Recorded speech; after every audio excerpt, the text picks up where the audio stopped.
රුපියල් 1300ක් වියදම් කරන්න කලින් මේ වීඩියෝ එක බලන්න. මේක තමයි ෆ්‍රෙන්ඩ්ස් හැමෝම කතා කරන P9 headset එක.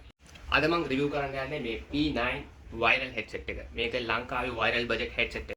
මේක මම දැන් unbox කරන්න යන්නේ බලමු කොහොමද කියලා. normally මේ headset එක open කරගමු පළවෙනියට.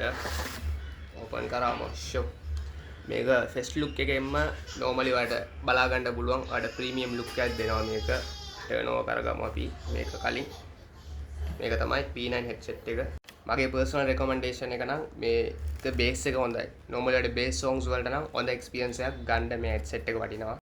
මේකේ battery hours කියන නම් ඔයා මගෙන් ඇහුවොත් මම කියනවා මම normally full charge දාලා normally 4 hours වගේ continue use කරනවා නම් use කරන්න පුළුවන්. continue use කරන්න නැත්නම් normally ඔයාට 6 to 8 hours වගේ use කරගන්න පුළුවන් headset එකක් තමයි මේක. සාමාන්‍යයෙන් ඔයා heavy rough වැඩවල use කරනවා නම් මේක heavy rough වැඩවලට නම් ideal headphone එකක් නම් නෙවෙයි.